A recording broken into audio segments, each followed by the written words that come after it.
Now we're going to hear from First Bank and Trust. Sheldon Waldron is a loan officer from up where I'm from in the Shenandoah Valley in Harrisonburg. So Sheldon's going to talk about First Bank and Trust and the programs that they have for folks like yourself. Sheldon?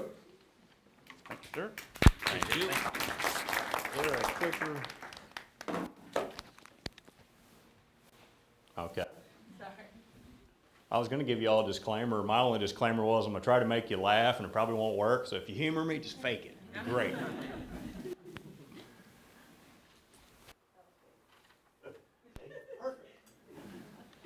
While we're getting this up, I think one thing to note is, first, we appreciate everybody being here. This is a great crowd. It was more than I expected. You're going to notice a lot of similarities maybe in the presentation, and that you think I can make them laugh on this one. We're all kind of alike, just not alike.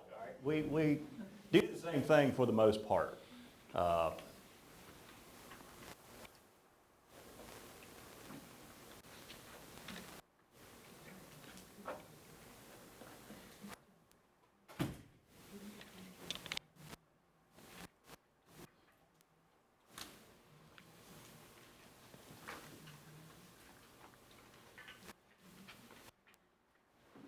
Did they send you one?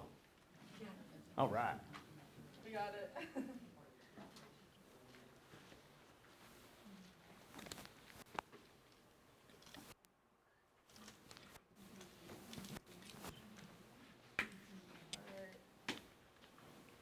There we go. Is it working? All right. So I'm Sheldon Waldron. I'm an Assistant Vice President and Agricultural Loan Officer at the First Bank and Trust Company. I'm located out of Harrisonburg, Virginia, which is jump on 64 and just keep on kicking. Over in an area that, we have a lot of diversity over there, cattle, poultry houses, the like. I call it full-time farmer and full-time banker. I have 2 commercial poultry houses and I have a couple cows. So I try to get up early and, I don't remember where he is, but I wish I had more seconds in the day than what were initially discussed. Give you a little information on the agricultural lending division. This is something that makes our bank special. A lot of banks will maybe do some ag loans or have lenders that go back and forth. I primarily do farm loans, and we have a division that primarily does farm loans. You see back in 2000, it started out with one lender, a very small portfolio, and we've really grown over the past couple years. We now have 30 lenders and over $870 million loan portfolio. Our rankings here, number 22 out of top 100 banks. We're really, really proud of that. That's based on volume. 4 nationally among agriculture banks. The confusion, the difference there is you have to have X percentage of your loan portfolio to be an ag bank. And then number 7 nationwide for guaranteed loans with FSA. This gives you an idea of our branch footprint. So every little dot is a branch. For those of you that are looking at this far corner down here and saying, well, where's that branch? We're getting there. We're coming. We do a lot of banking.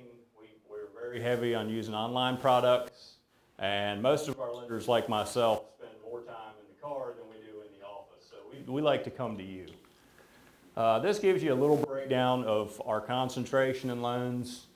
I can leave it up there for a second, but as you can see, there's a lot of diversity in the types of loans that we make. So again, what makes us unique is that we have a actual ag lending division. We have a lot of knowledge about agriculture. Most of the lenders at First Bank are farmers, either still farming or were raised on farms, and so between us we have a lot of knowledge of different types of agriculture. So I'll go in a little bit on, you need a farm loan. I think that's a lot of why we're here, is to try to help educate you all. And again, some of this may be similar to what Chris presented. But when you come in for a farm loan, it just as Chris said, we love for folks to come in and be organized and tell us what you're looking for, what you're trying to do, and your experience.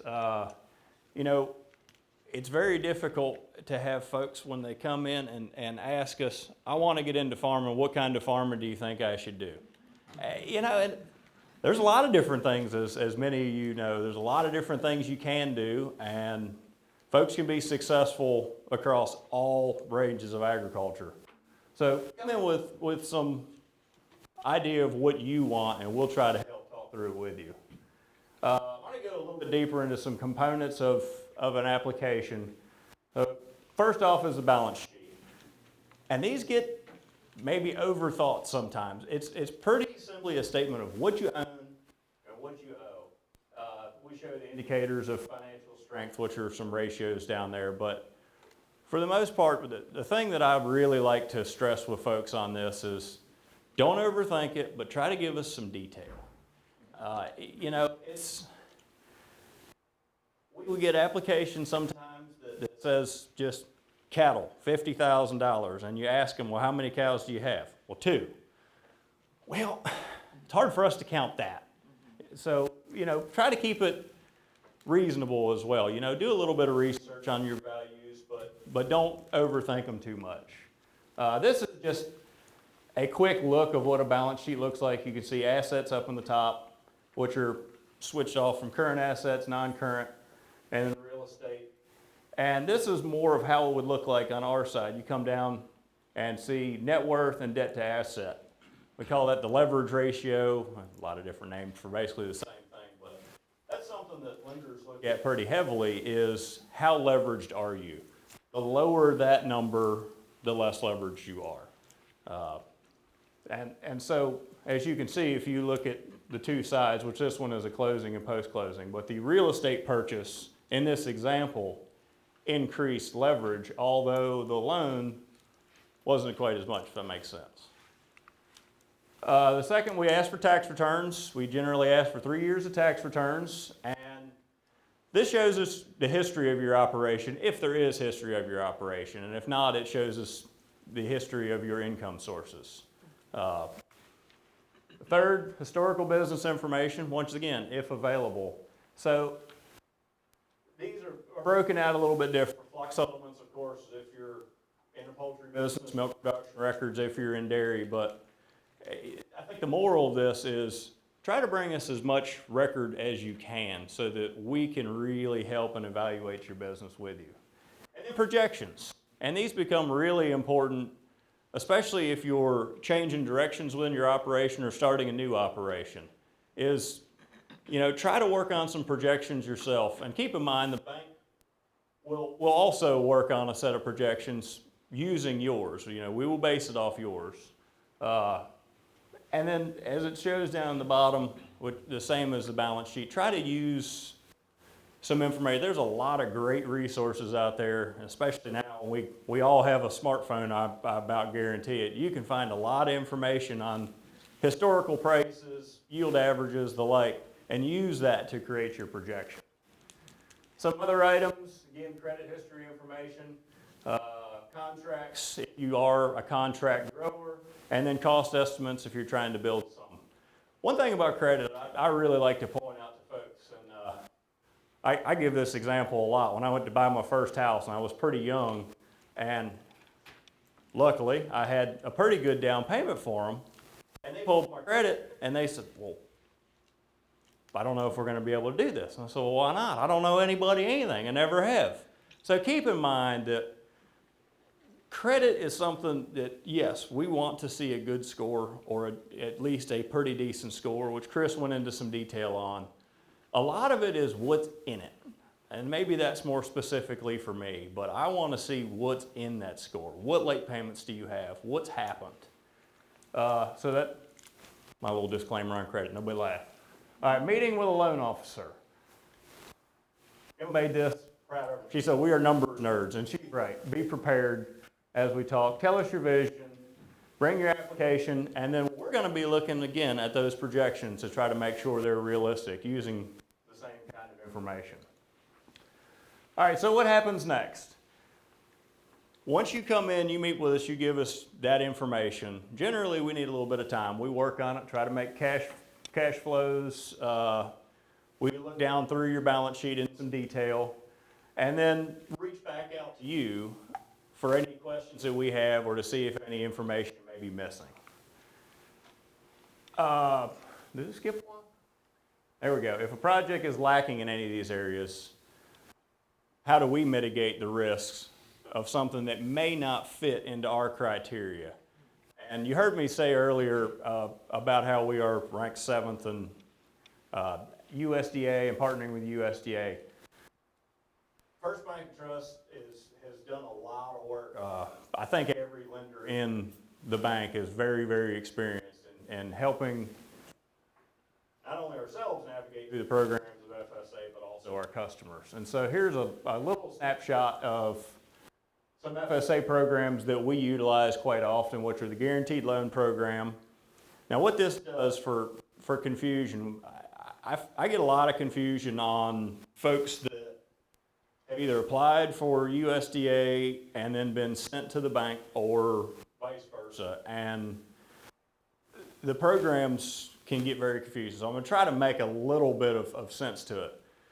Primarily what you'll have would be 2 programs. You're going to have a guaranteed program, which if you come in, you need a $100,000 loan, say it's an operating loan, and it's just a little too risky for us to do without a guarantee. What the guarantee program is it puts a guarantee for us on loss of payment, right? So in a very simple example, if we loan you $100,000, money disappears, you can't pay it back, we get 90,000 of our dollars back. That's what that program is, or 95 if guaranteed there. The direct loan programs, there are numerous. So of course, one would be a direct loan straight from FSA. And I don't think it's quite in here. The most common one that we are using is the joint financing program. For simplicity, I call it the 50-50 loan. If it's a $100,000 loan, they do 50,000, we do 50,000. And that's a very popular structure. A guarantee, going into a little more detail on that, they don't replace, in some presentations or some questions that we get is folks say, well, I mean, you're 90% guaranteed, what are you worried about? It doesn't replace underwriting standards. You know, on the back end, there are agreements between the bank and FSA and certain criteria that must also be met. But they do help compensate in areas of the loan request if it's a new operation or if the collateral, maybe it's highly specialized. You know, those are areas where we will really utilize the guarantee program. Traditional financing isn't for everyone, so other sources of credit, again, would be USDA. There's a lot of grant programs out there. I would really reach out to the FSA program, especially a beginning farmer, and to be able to learn what things. I won't steal their thunder. They got a lot of stuff to go over with you, but keep in mind something that we ask folks a lot too, especially if you're buying, say you're buying out a neighbor's property, you're buying an existing operation, is are there lease to own agreements? Are there owner financing agreements? And what these can sometimes do, especially if you go back maybe to the balance sheet, these kind of agreements can help you get history. They can help you to where you can save profits and come back with an application in a few years with more cash or something down. And so those are things that folks don't, a lot of times folks won't ask somebody that they're buying something from if they're an option. And keep in mind, you know, from my experience as a farmer and expanding on my farm, I've used these programs a lot where you ask the owner, and I've been surprised many times that the gentleman that I may be asking was in my shoes many years ago and got his start that way. So I guess I'm supposed to save questions for later, but thank you all.